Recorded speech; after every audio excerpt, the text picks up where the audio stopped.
When will you learn how to handle my thought, how to handle my emotion? We will give you tools, how to figure this machine out. Whatever the issue, we'll do our best. But this should not be the issue.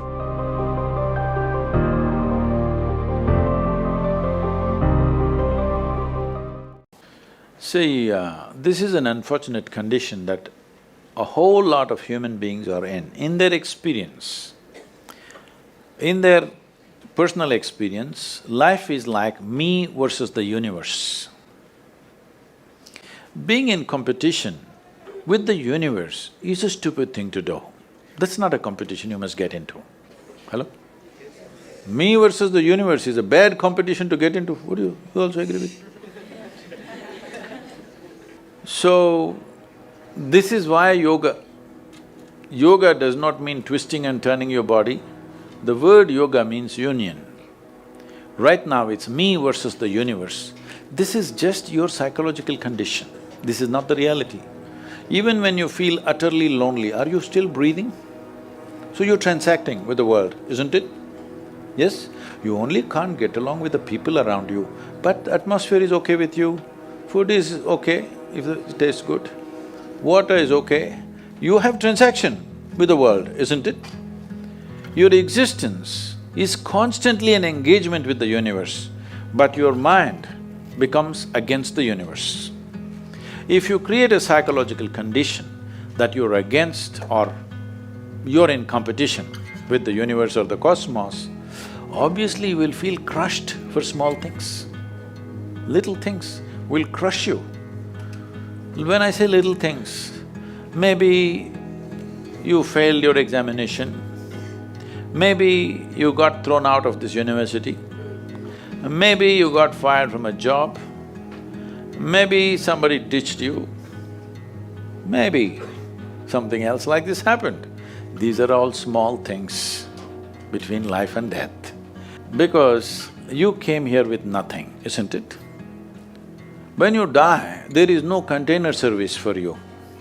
You die with nothing. In spite of that, most people have turned their homes into warehouses. Most people are carrying such a huge baggage on their head, as if they're carrying the whole universe on their head.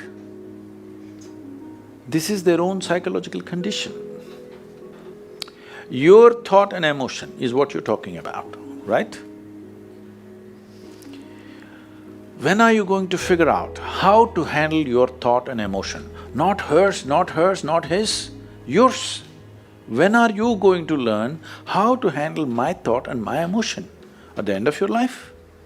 The only problem really with life is just this. Most human beings have taken themselves too seriously. They don't understand. You've seen on the computer screen these pop-ups? Yes. You are a pop-up on this planet. You pop up for 2 seconds and pop out. No, you must see, countless number of people like you and me have walked this planet. They were also big people. Where are they? All topsoil? Topsoil or no? Unless somebody, your friends decide to bury you real deep, fearing that you may rise from the dead.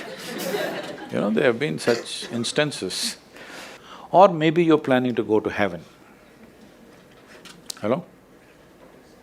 Anybody who talks about a place other than this place, as a better place than this is a crime against humanity.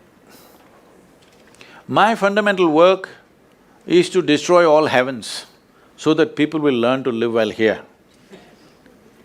All these idiots who made a hell out of themselves, they want to go to heaven. They made a mess out of this place and then they want to go to heaven. I'm asking you, do you have any proof? Do you have any proof that you are not already in heaven and messing it up? Do you have any proof? You're already in heaven, making a mess out of it.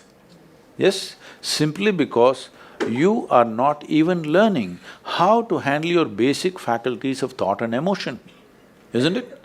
Your only justification is, everybody is like this only, that's how it is in a madhouse. That is how it is in a madhouse, only a doctor looks crazy. So when are you going to handle it? Slowly, at the age of 60? I'm asking. When will you learn how to handle my thought, how to handle my emotion, how to handle my body, how to handle my chemistry? When are you going to figure this? At the end of your life? Because this culture has grown. When to do spirituality means when you're 70, when you're no good for anything else. No, at the earliest possible time, whatever is most profound about you, not about heavens, about this life, everything that you need to know, you must know soonest, isn't it? Only then you live a sensible life. Okay, if I tell you a joke, you won't get offended. Because this is the most serious crowd I've ever seen in the last few years. How many of them are journalism?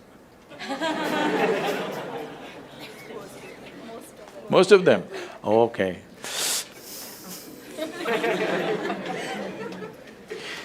This happened. Shankaran Pillai, when he was in Paris, was married to a French woman. One day, it was their anniversary, first anniversary. So she invited a bunch of friends and she wanted to cook something really fresh, everything fresh. So from morning, she was driving him to this market, that market, he got this fresh vegetables, fresh meat, fresh chicken, this, that, everything. Then in the evening she said, because the French have this, snail appetizer, she said, go to the beach and get some snails, fresh. And I will make some appetizer for all the friends who are coming. So Shankaran Pillai went to the beach and he was picking up all the snails and putting it in a bucket.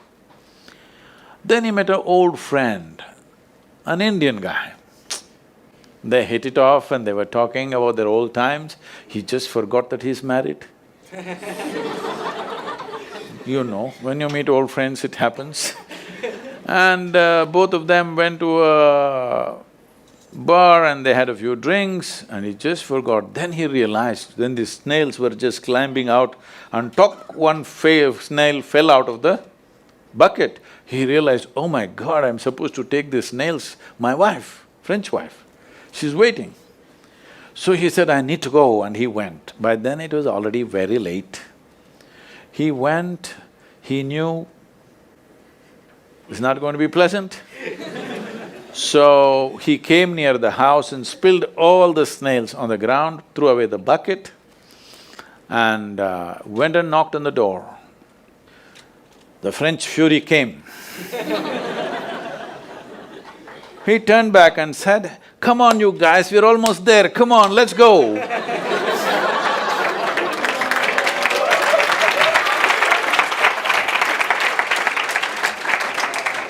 So, when are you going to pick your snails and put them in the bucket and fix them?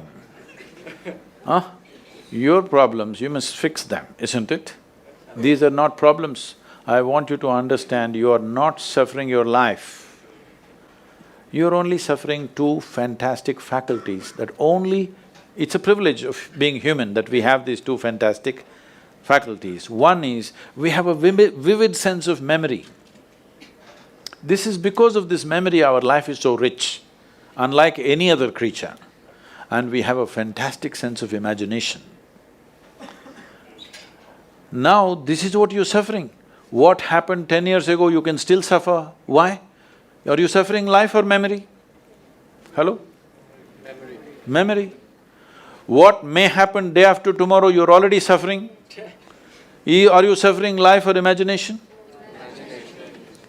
Two most fantastic faculties you have, you're suffering. So what are you asking for? You want to become once again an earthworm.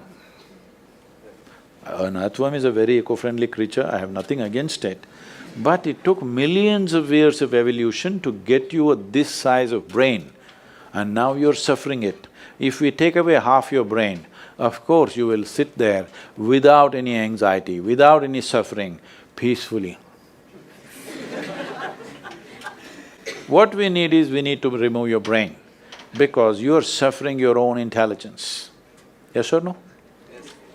Because we gave you a very complex machine, you have not bothered to read even the user's manual.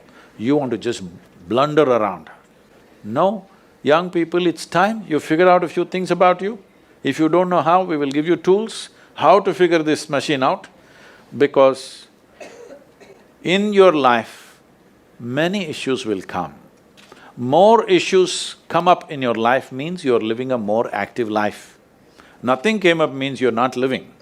Yes, lots of issues every day. I have the maximum number of trouble going on in my life on a daily basis because so much of activity around the world, global level of activity only with volunteers, okay? Volunteers means nobody is qualified for the job and you can't fire them for inefficiency and they love you, what to do?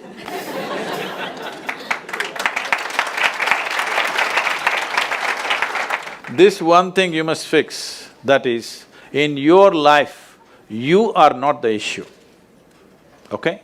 Whatever the issue, we'll do our best, but this should not be the issue.